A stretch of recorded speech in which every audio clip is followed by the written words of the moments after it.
Global star Ram Charan హీరోగా, కియారా అద్వానీ అలాగే అంజలి heroines గా ఫీమేల్ లీడ్ లో మావేరిక్ దర్శకుడు శంకర్ తెరకెక్కించిన భారీ పాన్ ఇండియా చిత్రమే గేమ్ చేంజర్. పలు నిజ జీవిత సంఘటనల ఆధారంగా తెరకెక్కించిన ఈ చిత్రం అనుకున్న రేంజ్ అంచనాలు అందుకోలేకపోయింది. అయితే ఎన్నో ఏళ్ల పాటుగా తెరకెక్కించిన ఈ సినిమా అలా ఆలస్యం అవుతూనే వచ్చింది.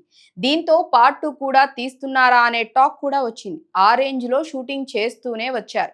మరి ఈ సినిమాకి వర్క్ చేసిన ఎడిటర్స్ లో ఒకరైన షమీర్ ఇప్పుడు ఈ సినిమా రన్ టైం ఫుటేజ్ మీద అలాగే శంకర్ పై చేసిన కామెంట్స్ షాకింగ్ గా మారాయి. ఈ చిత్రానికి ఏకంగా 7.5 గంటల ఫుటేజ్ వస్తే శంకర్ దానిని 3 గంటలకి కుదించమంటే అలాగే చేశానని, దానిని మరో ఎడిటర్ ఇంకా తగ్గించారని, శంకర్ సార్ తో ఈ రకమైన వర్కింగ్ ఎక్స్పీరియన్స్ తనకి నచ్చలేదని ఓపెన్ గానే తాను చెప్పేశాడు. అలాగే అనుకున్న దానికంటే సినిమా ఇంకా ఆలస్యం అవుతుండటంతో తను బయటికి వచ్చేశానని కూడా రివీల్ చేశాడు. దీంతో తన నుంచి వచ్చిన ఈ కామెంట్స్ వైరల్ గా మారాయి.